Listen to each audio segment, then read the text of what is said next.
It's, we have to adopt it before October. Okay, so that would be probably optimal timing, is to at least have the financial planning portion of this done in your capital improvement project list. Some of the other elements of the master plan, if more time is needed, it can follow, as long as we get those projects developed and the cost estimates done, it's suitable for capital project. And I guess, so you have this initial plan that you give us. What is the frequency that you have to go back and redo it depending, and I'm assuming then when you do that, there's another charge going forward. This isn't a one-time, we're done, everything's hunky-dory, and we're going to go for 10 years. I'm assuming at some point in time, it triggers something that you all would have to come back in and readjust it, if that's the appropriate language. Certainly, it's not, we call it an update, but it depends on the community. So, City of Denellen, I think we did 7 years ago. Babcock Ranch, they're a rapidly growing community. The last master plan was 9 months ago, and they're asking us to update it now because they're completely changing things. So it's up to the community and the pace of development and changes. Okay. And with those updates, because the model will already be established, it's not quite as intensive. It truly is an update, not a recreation. How do you fit in the deal? So the information you give us is based on what we provide you, and then it's currently. So what would be done is what you're advocating for is what we currently have. Obviously, you're going to be given pending possible future development that would come into the timeline, is how that would work if we were to sit there. So that would be something you would work in time is. Yes, so typically, so really talking about demand projections. Right. We usually start with the University of Florida Bureau of Economic Research, BEBR, and they have demand projections, growth projections, population projections. We also use the city's future land use mapping. So areas that are currently served, there's some entitlement as land uses. Well, if they're vacant, we'll assume the maximum land use and do we call this infill. So whatever it's already served, we'll project the infill demands. Then we'll also work with city staff to look at some outside influences. Are you going to extend your service somewhere, septic sewer, if you want a sewer community, that's one. Or if there's a development that's coming in. And then we'll run the model simulations. We'll run simulations with and without these special, demands, because they don't always happen. But we'll know what to do if they do happen. That's when Kara's talking about the triggers. If this development comes in, that's a trigger for this water. If it doesn't come in, you don't need more. Okay, and so what I'm gathering on the deal is this is not a one-time, here's your deal and you're done. This is a partnership basically that in essence going forward 10 years from now, 15 years from now, this is something that would be ongoing that you would want to do to make sure that we are planning ahead and having the appropriate infrastructure ready to go. This isn't a one-time, we're done, I guess is what I'm trying to say. It's like I said earlier, it's, some communities need them updated. Right, okay. Faster than others. And you don't want to spend all your money just updating a master plan just because it's been a year. If something's changed that warrants an update. I got you. That's fine. Okay, thank you very much. All right, anybody else got questions? Very well done. Okay. Audience questions? Nobody? Anybody with you, Kevin? Madam Mayor, if there's anyone on Zoom that would like to speak, you can utilize the raise your hand function on Zoom. See no hands at this time. Thank you. All right, thank you very much for the presentation. Thanks for fighting us. Mayor, I didn't have a question for them, but for Ashley, are you going to be coming back to us with a proposal that we move forward with this and potentially how to fund it, or is there a time frame for that? Yes, we are looking at doing a budget amendment soon, but prior to the budget amendment, we will determine where funding will come from and come forward and ask you to approve a proposal. Okay. We're still, we're we're pleased with the scope of work, but we want to go back and forth and see if there's anything that we can do to, work on the pricing a little more. So we'll go through that before we bring it. Hopefully we could bring something in April. That's what we're aiming for, but we only have one meeting in April. So because of the county meeting. So Okay. it could be the last meeting in April, first meeting in May. Thank you. All right. Okay, thank you. All right, with that, we'll move on to item number 3, discussion of proposed impact fee study. Mr. Clancy Mullen from Duncan Associates. Mr. Mullen is going to be meeting us on Zoom. Okay,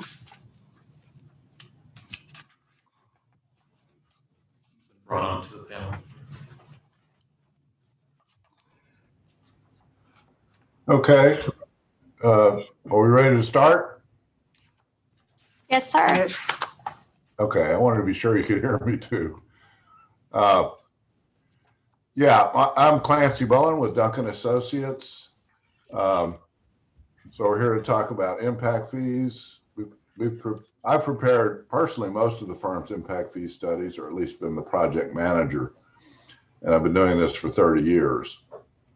We have both national impact fee experience. We've worked all over the country, at least for roughly 100 different cities and counties and state governments as well, with a particular concentration in Florida. I would say about a quarter of our impact fee studies have been in Florida. Can we go to the next slide? Well, and you should be able to have control of your own show if you like. No, I actually don't. Okay, it's waiting for you to take control of the screen. You should be able to advance the slideshow now. Can You can use the right arrow on your keyboard too, if you like, or I can advance for you. Yeah, it's not working. Okay. Yeah, okay. So, so what is an impact fee? I'm not sure. I mean, you guys, I think, have something for water and wastewater, but not for the non-utilities, which is what we're talking about here. So an impact fee is a mechanism for growth to pay for the associated capital cost that incurs on the community. It's a one-time charge to accommodate new developments, typically assessed at the time of building permit. It's calculated in compliance with the law, needs to be proportional to impact to address the need created by new development and provide a benefit to new development. Can we go to the next slide?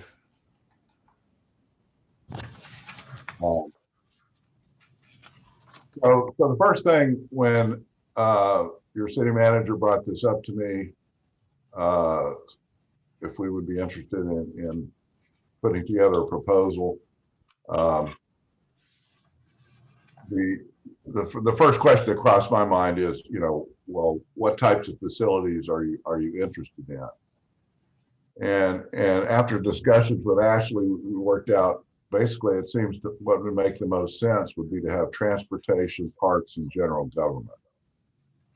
So general government is kind of a broad category that would include administrative facilities such as the city hall. That would include fire and police, public works yards, those kinds of things. And sometimes these are developed as separate fees. But because of the size of the community and the additional flexibility it would give you, we would recommend that you just have a general government fee that would cover all of those facilities. So you could use it for, and I didn't put parks on here. Sorry about that. I think parks was another thing you were interested in. No, parks we have separately. I'm sorry. So, but you could, if you had a need to build a fire station, you could devote the funds for that. If you needed expanded police facilities, you could do that as well. So the deliverables of the study are pretty basic. It would be an impact fee study that would calculate the maximum fees you could charge You could charge less, certainly than the maximum fees. A lot of communities do. You could phase them in. But that would be the basis for the adoption of impact fees for these facilities. We would prepare or could prepare a draft impact fee ordinance that we could adopt. And of course, we would be able to attend meetings. Although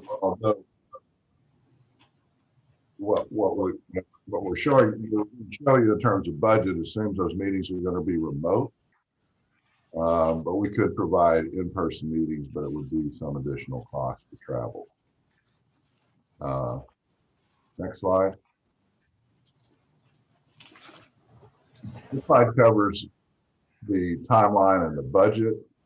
Would be roughly a 3-month process to prepare the initial draft of the study, to collect the data, all the local data that's required to do an impact fee study. We could also prepare, we would get comments back from staff and prepare a public review draft, as well as an ordinance if that's something that you would want as well, for us to provide. And then there would be public meetings. Obviously, you have to have public hearings, and you want to have advisory committee meetings as well. We've assumed in the budget, we've assumed participation in 3 meetings. And then the final study would be prepared if necessary after the impact, the input from those meetings. In terms of the budget, we've broken it down here into basic and extras. So the total budget we're proposing would be about $35,000. But there are some extras here. You can see some of the tasks 2 and 3 we've broken out into an A and a B. And that's because the survey would be an optional part of the staff review draft.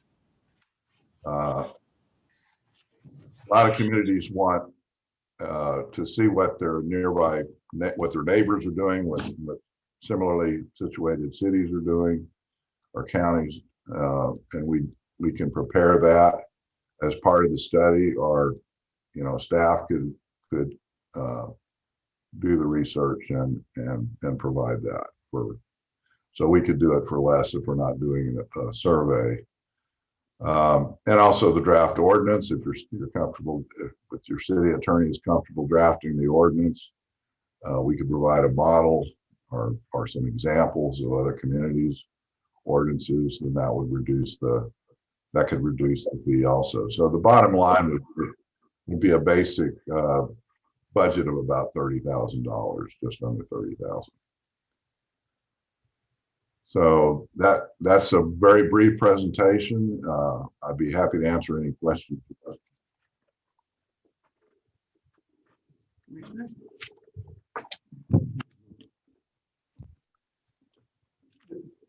This is a required process that has to be done in order for us to change whatever current impact fees. We have to do some sort of study. We just can't arbitrarily come up with numbers. Right, because it has to be justifiable and you have to have it defensible. So if we're going to increase the impact fees for developments and so forth, this is a process we have to undertake. That's exactly right. It has to be defensible. And Right. Mr. Mullen, interestingly enough, in preparation for tonight's meeting, I looked at a case a few days ago out of Lee County, and he was the lead expert in that case defending the impact fees for school concurrency in building schools, and whether or not the county, Lee County, could collect monies for school. And the county won the case, and it was the opinion was very well crafted by the judge. It talked about the thing that you're asking right now, which is has to be a rational nexus test that the court must go through, or that the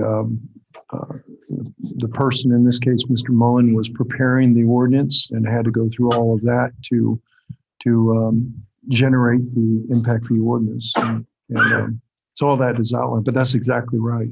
Okay. So where the funds will come from?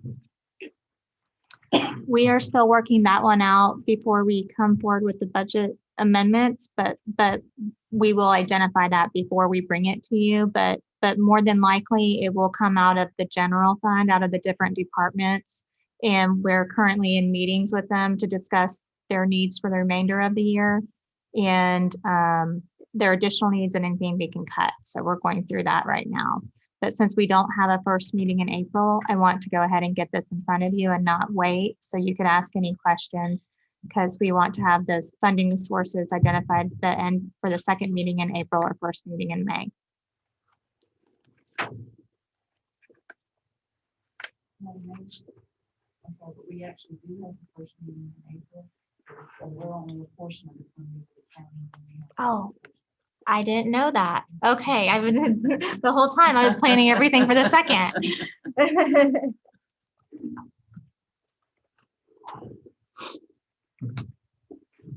All right, that's it. No more questions or comments?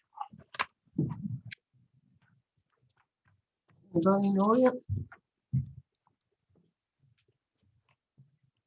Anybody we can get it? Madam Mayor, if there's anyone on Zoom that would like to speak, please raise your hand now. And there's no hands. All right, thank you. Let me just ask a question. Mr. Walker, the last time we did impact fees, we were both, I think, fairly new. I'm just curious for the people to know, what was it, 8 years ago? I think it was real close to 8 years ago. And the problem at that point. What was it? 2014, you said? Okay, 7 years ago, 6.5, 7 years ago. Yeah. Okay. And the problem, of course, was we were coming out of the doldrums of the recession and we were decreasing our impact fees at that time.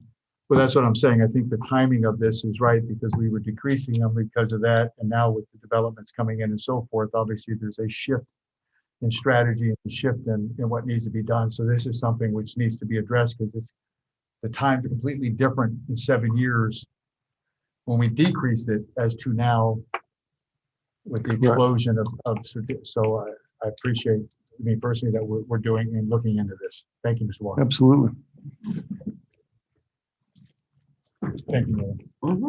Thank you. All right, next item. It's item number 4. Presentation of rails to trailers. Good evening, Madam Mayor, Good evening to you. Commission, City Manager, Mr. Walker. Another presentation we have here. Rails to Trails. And the possibility of revisiting the opportunity, possible future purchase of rails to trails. I understand a good portion of the commission was here during the duration. I believe it was for about 5 years from 2014 to 2019, just 2 years ago. And so the commission was here, the staff, as far as city manager, myself, CRA, kind of has changed significantly. So we're trying to compile all the information, et cetera. We just kind of want to present a reminder to why we are wanting to revisit the opportunity, hopefully, the opportunity of the rails to trails. And, we have Tom Hewlett and Linda Hewlett, huge assets to the community. They were here from pretty much day one through the whole transition. They're involved with the Kiwanis, part of the Parks Advisory Board. So Tom is going to go ahead and just do a brief presentation, kind of like start and finish where it's at as far as the rails to trails.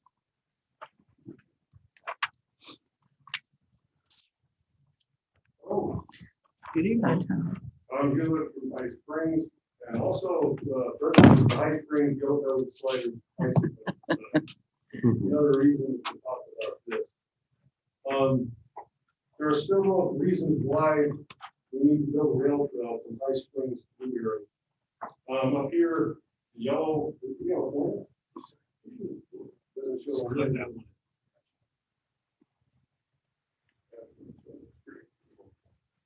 Okay. Okay, so that yellow section is the county of Alachua. You see High Springs in the west, and Newberry on. And this is the abandoned CSX railway. And there's also a section up there from High Springs that goes to the river, another piece of the pie. And this is what we're talking about. And this is where I want to tell you why we need to have a rail trails project. We didn't get it last time, but we're going to do it again. If we don't get it, we'll do it again. There we go. So, environmental concern. So, abandoned rail trail is extremely important tool for land conservation. Now, I took this picture of go down Post Springs Road and stop right where the train used to cross there, and then look, that's what you see. And it's a huge forest. And it goes 6 miles all the way to here. And what this is a link between fragments of habitats. Habitat that used to be here is almost all gone because it's all agriculture, it's buildings, and homes, and it's businesses. And so this is what's left of the animals that used to live here in the trees and plants. So it's protecting, CSX, when they built it, actually is protecting native plants and animals. And it's also a corridor for animal movement. And since the 1800s, this line has been a wildlife refuge, upland hardwood forest. And what we're asking for, what we need to do and have the right to access is this 150 acre total, it's about 150 acre linear hardwood forest. Beautiful place. It's filled with animals. And they've lived there for over a century. And we can't lose this to someone who buys it and develops it or uses it for agriculture, for instance. Next. All right. This has always been a big story about rail trails, the types of contaminants along the rail corridor. The picture on the left is our old station house. It used to be, they moved it down the way, but if you look over there, you can see a tower, and that's where East Harbor is. So they moved that whole building down, and that was a station bakery for a while, and now it's for the city with thousands of people. And this is the rail line. The rail line comes all the way down there, and then it goes past on the bottom corner. It goes past our visitor center, and the pavilion's not there in that picture, but and then it goes down a ways more. And this is the area where there's lots of contamination. And it's not a surprise. It's not like nobody knew that. There's every single rail trail ever built in the United States, and there's hundreds and hundreds of them, all go through that same discovery. Railroad ties, they're on the tracks that hold the rails, they're treated with creosote usually, and that leaks down into the soil. Coal ash and cinders containing lead and arsenic from the trains that used to go through there, the old trains. Spilled and leaked liquids such as oil, gasoline, cleaning solvents, and the herbicide arsenic. The arsenic is what they use along the tracks, and that's why you never see anything growing along the tracks. They spray it out. And fossil fuel combustion products, and this is like benzenes, roofing shingles from the buildings, and all the equipment, air compressor, transformers, capacitors, metal. So all these things are right out here on this trail, right out, where are we? Right over there. And it's owned by CSX. You're not even supposed to be walking out there because it is their property. So what do you do about that? Management of a railway, pollution. It's not something new. It's known very well, and they know how to do it. And you don't have to recreate the wheel to fix these things. The amount of pollutants that are present on a railway line can be as low as undetectable and as high as extremely dangerous.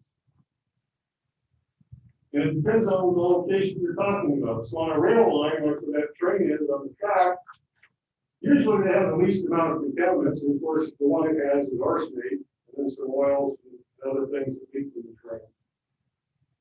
On the other hand, the switching and repair yards have greater and higher potential for multiple types of contaminants. You look at that other picture, and it isn't hard that High Springs had a roundhouse.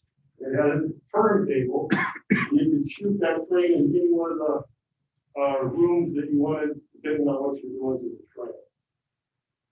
So We have an area that's almost in the middle of our city, and it's highly contaminated with all kinds of stuff.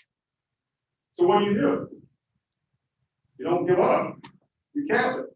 Capping is the simplest management practice for contaminated soil. And it's putting a cap, which is concrete, asphalt, or some other surface or some other topping that mitigates exposure to potential receptors, and that's people. That's the receptor. Removal is the other thing you can do. You remove the contaminated soil before you cap it, and that depends upon the amount of contamination in the given area. So you go and you have to sample all the way down the line. You say, this one we've got to do it, this one we don't. You have to take a lot of sample. And then the last is landscaping. And you use that to keep people off the land. You can put trees, you can put bushes, put things with spines on them that keep people from walking on the land, and you keep the land from being exposed so that dust comes up. The way you get sick from this kind of contamination is you have to keep the soil or breathe the dust. That's about all. But you have to cover it. All right. So then, this is the more fun part. In the impact on High Springs. The economic impact, when you have a rail trail, it's a desirable destination where people want to go. And you can do bicycling, hiking, you can do bird watching. And it reduces medical costs because people start using this trail and they probably haven't ridden a bike in a long time. All of a sudden we have one available. So it helps. It's a healthy outdoor activity. And it provides low or no cost recreation for the people in our area. They don't have to go far. And they have a beautiful rail and trail that's doesn't have cars going 60 miles an hour behind you. And it creates an alternate choice of transportation. This trail is like what ours probably would look like going down towards Newberry.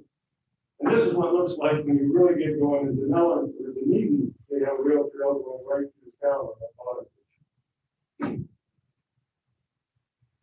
So, other impacts generated by rail trails. Communities are more attractive places when you have a rail trail in them, and the biking paths and walkways are an important feature in buying homes and making communities attractive to businesses looking to expand or relocate. And it's a revitalization of depressed areas, creating a demand for space, and so vacant buildings are filled, and we do have vacant buildings in High Springs. And it also increases the value of the property nearby. Now, I just wanted you to look at the two pictures on the left. The top one is High Springs. They're looking down the rails of the abandoned CSX trail, and to the left, you can see a white building, and that's the true value. And then you're standing actually with High Springs Visitor Center right next to you. Look over that way, you see it. And then down below is the city that took that and made it into a rail trail. And it wouldn't look that way, it'd be something different, but that's giving you the idea of what we're trying to do. And then there are the other pictures, happy people riding on the trail, which will bring money to our community. One more, please. And the recreational impact on High Springs is neat because it's an important connector. Now, right in the middle of that slide, you see the blue line, that's High Springs down to Newberry. That's our trail. And all around it are trails that we can connect to. If you go all the way down to Newberry, when they build our trail, you'll be 3 miles to the next road that goes down to Trenton, on the Old Town to Cross City, and or you can take a left and go to Chiefla. And I've been on all those trails, and they will expand as the pink you see is the next expansion we're planning. You can also go from High Springs north and run into the I.O. Trail, which is from Polino Park all the way to the Swanee River, Branford. It's a real long and nice, beautiful trail. And when they get more sections, and not very far, about 3 or 4 miles, you'll be able to get all the way on to into Gainesville and all the way up to Hawthorne on the Hawthorne Trail. So we are in a pretty neat spot, right in the middle, where we can get a lot of these connections. So the bottom line, one of the bottom lines, these are major costs in creating this rail trail project. The first, condition from CSX. You gotta have that. You don't own it, but you banked it, you're like you're renting. And so, once you have it, then you can take care of it. You can cap it, you can cap only part of it, you can cap all of it, but you gotta have access to it. And then the next, of course, is trail construction, which is most expensive, but that's where we get our money from the government, state and federal, and then trail maintenance. The economic benefits generated by rail trails far outweigh these costs of construction. And they have the stories from other towns where they show that these people come in and they spend $34 a piece each time they come. They have their credit cards. And then you multiply that by how many people come and visit, and you get up into half millions and millions of dollars being brought to our city. High Springs has a tourism-based economy. And a rail trail will increase our city's desirability and destination as a destination, desirable destination. And visitors will facilitate revenue to our local stores, our lodging facilities, and that creates more jobs. So that last bottom line. And there, if you look at the map, that's a map, High Springs, and that big black dot in the middle of town. And that blue area, that's the rail station. Where the maintenance and maintenance are and everything. That's a huge piece of our land, our property in the middle of our town, and we don't own it, and we can't do anything with it. So management practices for controlling exposure to soil is well documented. It's not rocket science, it's putting a cap on it, removing the soil. And the soil where the tracks ran, most notably the roundhouse repair area, have contaminated soil. So you have to do something about it. CSX is not required to do cleanup, is not liable for any lawsuit.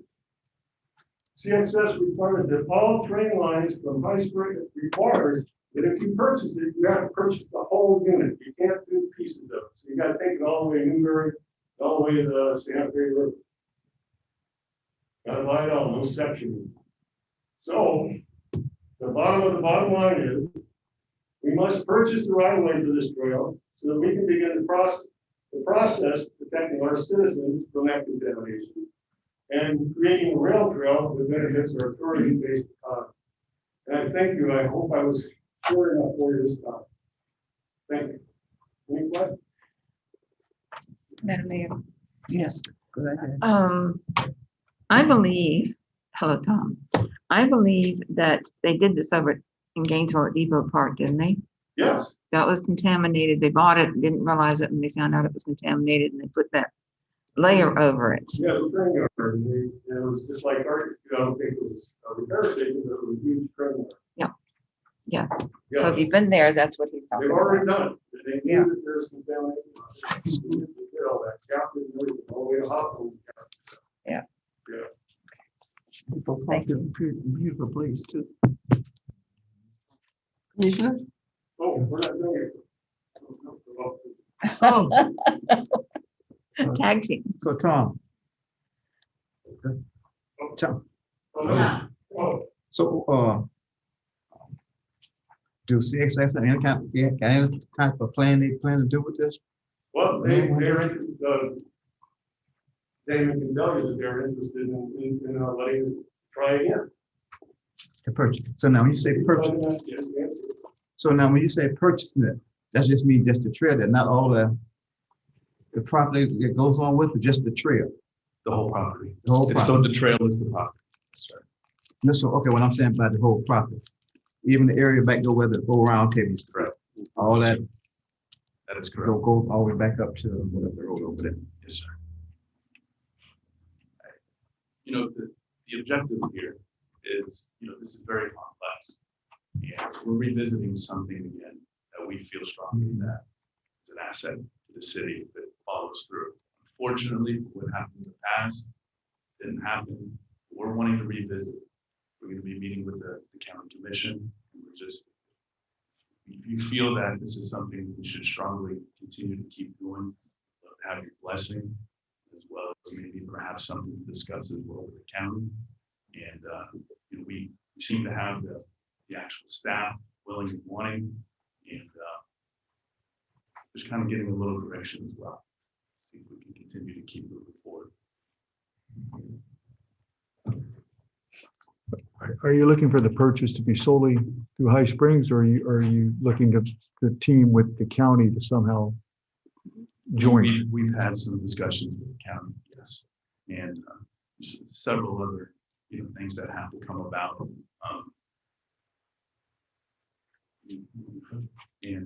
So we've had discussions with the county. Just we're in the beginning stages, just wanting to kind of move forward. Just want to keep you updated, make you aware of where we're at and what we're doing. This is one of the topics for the April 8th meeting as well in the county, so we can discuss it further. I'm quite sure what's that back there? I'm quite sure it's commercial. That property back, that's commercial, isn't it? Is it zone commercial? Correct. Some of it's commercial, some of it's industrial, depending on where it's at, the majority. It would be nice to do something with that piece of property back there instead of, keep it. Because one day, hopefully not, a developer might come in and say, okay, I can put a big warehouse or something if I clean it up. Which I'm surprised nobody hasn't. It'll benefit us to make downtown core a little too, down by the farmer's market, where we do tree lighting. That property would be part of it, I believe, and that would help where we can do some more down in that area as well. Okay. So y'all, the whole trail from Santa Fe Road all the way back to All the way to 222 through the pipeline, and then all the way to Newberry, I believe it's all under one parcel of property. That needs to- So that would clean up that downtown corridor where we do the tree lighting. I was a farmer's market. Is. Remember we discussed it with CSA briefly when we looked at farmer's market, and that's why we shifted it over. It was up in all of that. But it would be nice to have, just to preserve it. And So I just want to highlight just a couple of really, very tiny things. When this project started in 2014, Sue Weller and I are the ones that took Hutchison down and showed him the roundhouse and all that, the footprint of it. And the area there by the Santa Fe River, where unfortunately the greatest pollution is also very, very beautiful. It's very park-like. And of course it's on the river and it's access. And one of the, and Ms. Jones, Linda Jones was there for a whole lot of the discussions that I appreciate. She saw what kind of came in right through our fingers after 5 years of work disappeared. But one thing that just really kind of bothers me extremely as a citizen here is that when Tom was talking about all the pollutants, that's where we have the farmers market, right there. That's that soil. Right when you go down our road and you go to the chamber office, the welcome center, that's polluted. Where we have our Christmas tree, that's polluted. Where we go to the brewery, that little dusty road next to the brewery, every time somebody goes by there and it's dusty, which it normally always is, that stuff is flying up in the air, right? Where children are playing and people are drinking at the brewery. So I think more than just for the beauty, the usefulness, and all that, I think it's incumbent upon y'all to see the safety of our citizens in this downtown. You just look out there, that blank property, but it's more dangerous than it appears.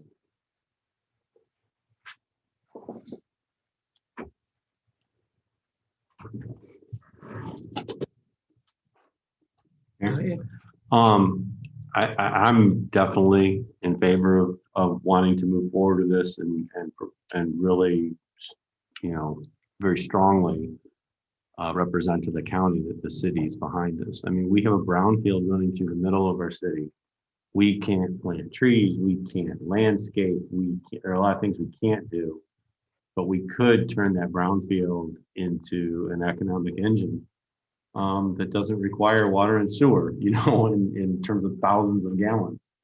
And the first time I ever came to Florida, I was 17 years old, and I came to visit my aunt and uncle who moved down here towards Citrus Springs. And one of the first things he got involved with was a local group trying to turn an abandoned railroad into a rails to trails project. And over the years, the project he helped work on has been a huge economic boon to the area. It's a reason people move to the area in some cases. But it's a reason for people to come and visit and leave, and contributing to our economy. And I just think it's a real opportunity that not only High Springs, but Newberry and to some extent Alachua should get behind and ask the county to support, and use their resources to help us make this happen. And it would be well worth it. That's my thoughts.